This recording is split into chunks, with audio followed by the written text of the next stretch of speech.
गीता का सार अध्याय 2।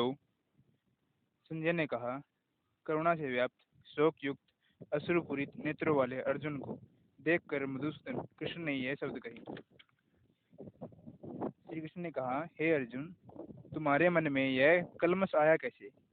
यह उस मनुष्य के लिए तनिक भी अनुकूल नहीं है जो जीवन के मूल्य को जानता हो। इससे उच्च लोक के लिए नहीं अपितु अपयश की प्राप्ति होती है।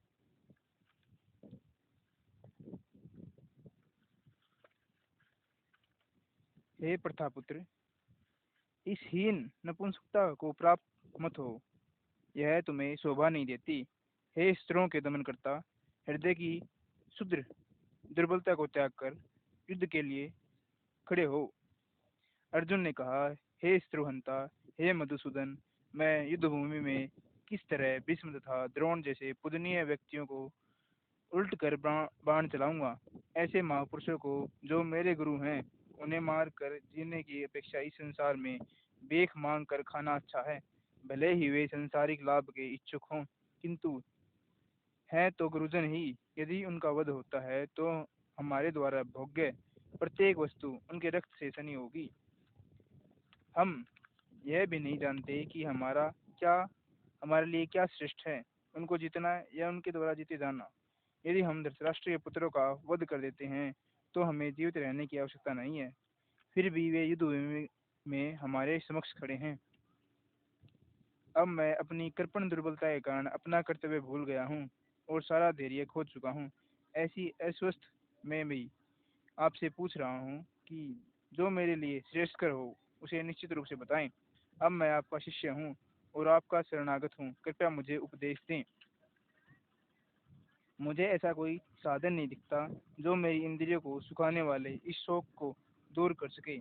स्वर्ग पर देवताओं के अधिपति की तरह इस धन धान्य संपन्न सारी पृथ्वी पर निष्कंटक राज्य प्राप्त करके भी मैं इस शोक को दूर नहीं कर सकूंगा। संजय ने कहा, इस प्रकार कहने के बाद शत्रुओं का दमन करने वाला अर्जुन कृष्ण से बोला, हे गोविंद, मैं युद्ध नहीं करूंगा, और चुप हो गया। हे भरतवंशी धृतराष्ट्र, उस समय दोनों सेनाओं के मध्य शोक गमन अर्जुन से कृष्ण ने मानो हंसते हुए ये शब्द कहे।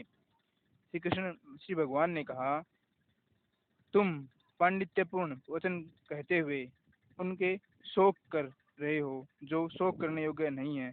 जो विद्वान होते हैं वे न तो जीवित के लिए और न ही मृत के लिए शोक करते हैं। ऐसा कभी नहीं हुआ कि मैं न रहा हूँ या तुम न रहे हो, अथवा ये समस्त राजा न रहे हों, और न ऐसा है कि भविष्य में हम लोग नहीं रहेंगे। जिस कारण शरीरधारी आत्मा इस वर्तमान शरीर में बाल्यावस्था से तरुणावस्था में और फिर वृद्धावस्था में निरंतर अग्रसर रहता है, उसी प्रकार मृत्यु होने पर आत्मा दूसरे शरीर में चला जाता है। धीर व्यक्ति ऐसे परिवर्तन से मोह को प्राप्त नहीं होता। हे कुंती पुत्र, सुख तथा दुख का क्षणिक उदय तथा कालक्रम में उनका अंतर ध्यान होना सर्दी तथा गर्मी की ऋतुओं के आने जाने के समान है। हे भरतवंशी, वे इंद्रिय बोध से उत्पन्न होते हैं और मनुष्य को चाहिए कि अविचल भाव से उनका सहन करना सीखे। हे पुरुष श्रेष्ठ, जो पुरुष सुख और दुख में विचलित नहीं होता और इन दोनों में समभाव रखता है, वह निश्चित रूप से मुक्ति के योग्य है। तत्वदर्शियों ने यह निष्कर्ष निकाला है कि असत भौतिक शरीर का तो कोई चिरस्थायित्व नहीं है, किंतु सत आत्मा अपरिवर्तित रहता है।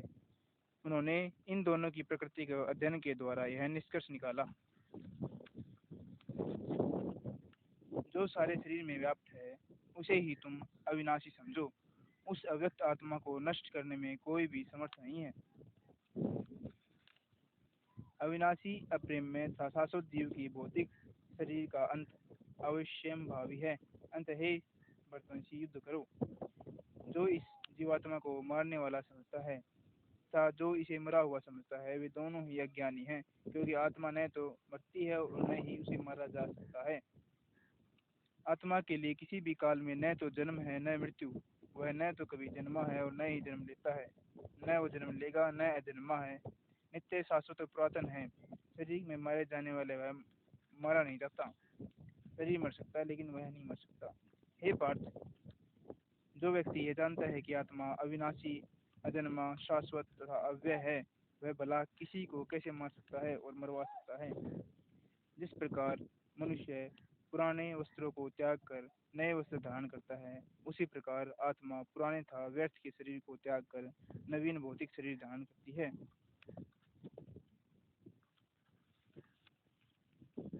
यह आत्मा न तो कभी किसी शस्त्र द्वारा खंड खंड किया जा सकती है, अग्नि द्वारा जलाई जा सकती है, न जल द्वारा भिगोई व वायु के द्वारा सुखाई जा सकती है।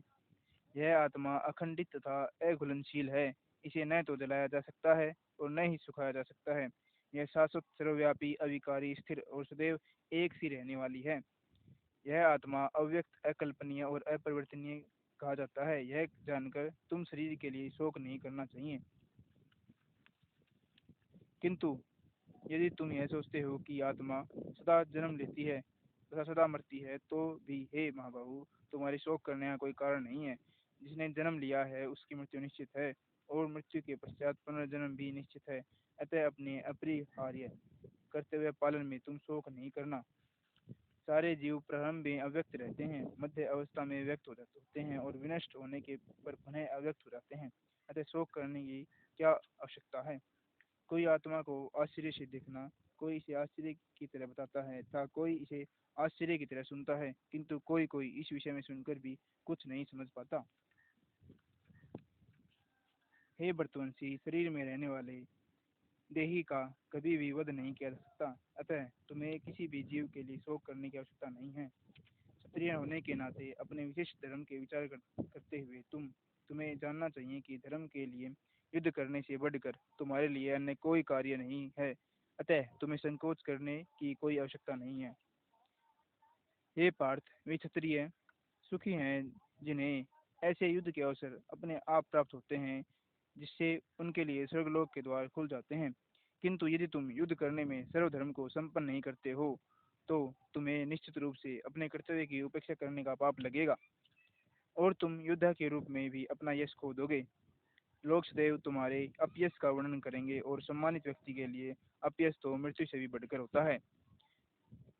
जिन जिन महान योद्धाओं ने तुम्हारे नाम था यश का सम्मान दिया है, वे सोचेंगे कि तुमने डर के मारे युद्ध भूमि छोड़ दी, और इस तरह तुम्हें तुच्छ मानेंगे। तुम्हारे शत्रु अनेक प्रकार के कटु शब्दों से तुम्हारा वर्णन करेंगे और तुम्हारी सामर्थ्य पर उपहास करेंगे। तुम्हारे लिए इनसे दुखदायी और क्या हो सकता है। हे कुंती पुत्र, हे अर्जुन, तुम यदि युद्ध में मारे जाओगे तो स्वर्ग को प्राप्त करोगे, या यदि तुम जीत जाओगे तो पृथ्वी के साम्राज्य को भोग करोगे। अतः दृढ़ संकल्प करके खड़े हो और युद्ध करो। तुम सुख या दुख, हानि या लाभ, विजय या पराजय का विचार किए बिना युद्ध के लिए युद्ध करो। ऐसा करने पर तुम्हें कोई पाप नहीं लगेगा। यहाँ मैंने वैशेषिक अध्ययन सांख्य द्वारा इस ज्ञान को वर्णन किया है। श्री कृष्ण कहते हैं, अब निष्काम भाव से कर्म करना बता रहा हूँ, उसे सुनो। हे प्रथापुत्र, यदि तुम ऐसे ज्ञान में कर्म करोगे तो तुम कर्मों के बंधन से अपने को मुक्त का कर सकते हो। इस प्रयास से न तो हानि होती है न ही हवास, अपितु इस पथ पर की गई अल्प प्रगति भी महान भय से रक्षा कर सकती है। जो इस मार्ग पर चलते हैं वह प्रयोजन से दृढ़ रहते हैं, और उनका लक्ष्य भी एक होता है। हे कुरु नंदन, जो दृढ़ प्रतिज्ञ नहीं है, उनकी बुद्धि अनेक शाखा में विभक्त रहती है। अल्पज्ञानी मनुष्य वेदों के उन अलंकारिक शब्दों के प्रति अत्यधिक आसक्त रहते हैं जो स्वर्ग की प्राप्ति, अच्छे जन्म, शक्ति इत्यादि के लिए विविध काम करने के लिए संतुति करते हैं। इंद्रिय तृप्ति तथा ऐश्वर्य में जीवन के अभिलाषा के कारण वे कहते हैं कि इससे बढ़कर और कुछ नहीं। जो लोग इंद्रिय भोग तथा भौतिक ऐश्वर्य के प्रति अत्यधिक आसक्त होने से ऐसी वस्तुओं में मोहग्रस्त हो जाते हैं, उनके मनों में भगवान के प्रति भय का दृढ़ निश्चय नहीं होता। वेदों में मुख्यतः प्रकृति के 3 गुणों का वर्णन हुआ है। हे अर्जुन, इन तीनों गुणों के ऊपर उठो, समस्त द्वेषों तथा लाभ और शिक्षा की सारी चिंताओं को मुक्त होकर आत्म प्रयाण बनो। एक छोटे से कूप का सारा कार्य एक विशाल जलाशय से तुरंत पूरा हो जाता है। इसी प्रकार वेदों के अतिरिक्त आंतरिक तात्पर्य जानने वाले को उनके सारे प्रयोजन सिद्ध हो जाते हैं। तुम्हें अपना कर्म कर्तव्य करने का अधिकार है, किंतु कर्म के फलों में तुम अधिकारी नहीं हो। तुम न तो कभी अपने आप को अपने कर्मों के फलों का कारण मानो, न ही कर्म करने से कभी आसक्त हो। हे अर्जुन, जय अथवा पराजय की समस्त आसक्ति त्याग कर समभाव से अपना कर्म करो, ऐसी समता योग कहलाती है। हे धनंजय, भक्ति के द्वारा समस्त ग्रहित कर्मों से दूर हो और उसी भाव में भगवान की शरण ग्रहण करो। जो व्यक्ति अपने सकाम कर्म फलों को भोगना चाहते हैं वे कृपण हैं। भक्ति में संलग्न मनुष्य इस जीवन में ही अच्छे तथा बुरे कर्मों से अपने को मुक्त कर लेता है। अतः योग के लिए प्रयत्न करो, क्योंकि सारा कार्य कौशल यही है। इस तरह भगवत गति में लगे रहकर बड़े बड़े ऋषि मुनि तथा भक्तगण अपने आप को एक भौतिक संसार में कर्म के फलों से मुक्त करते हैं। इस प्रकार वे जन्म मृत्यु के चक्कर से छूट जाते हैं और भगवान के पास जाकर उस अवस्था को प्राप्त करते हैं जो समस्त दुखों से परे है।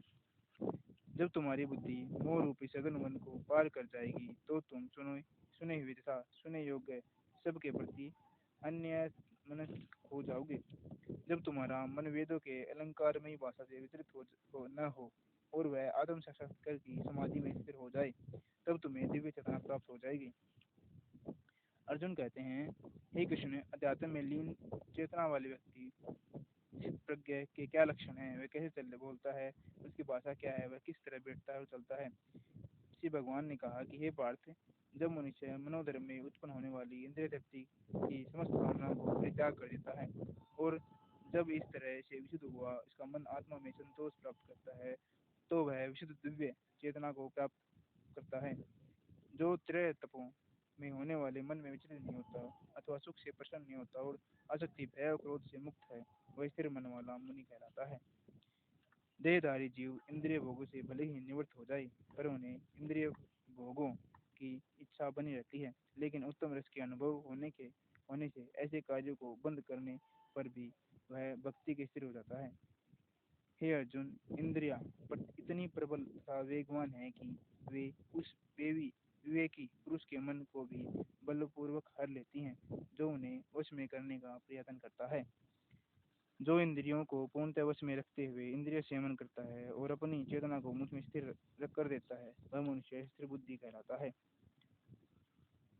इंद्रिय विषयों का चिंतन करते हुए मनुष्य की उनके आसक्ति उत्पन्न होती है और ऐसी आसक्ति के काम उत्पन्न होता है और फिर काम से क्रोध प्रकट होता है।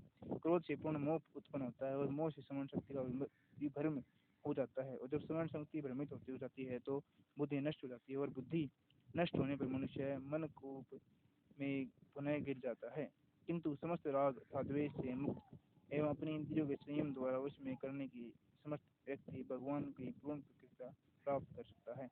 इस प्रकार से कृष्ण भावनामृत में तुष्ट व्यक्ति के लिए संसार के तपों ताप नष्ट हो जाते हैं और ऐसी तुष्ट चेतना वाले होने पर उनकी बुद्धि शीघ्र ही स्थिर हो जाती है। जो कृष्ण भावनामृत में परमेश्वर से संबंधित नहीं है, उनकी न तो बुद्धि दिव्य होती है और न ही मन स्थिर होता है। इनके बिना शक्ति की कोई संभावना नहीं है, शांति के बिना सुख हो भी नहीं सकता।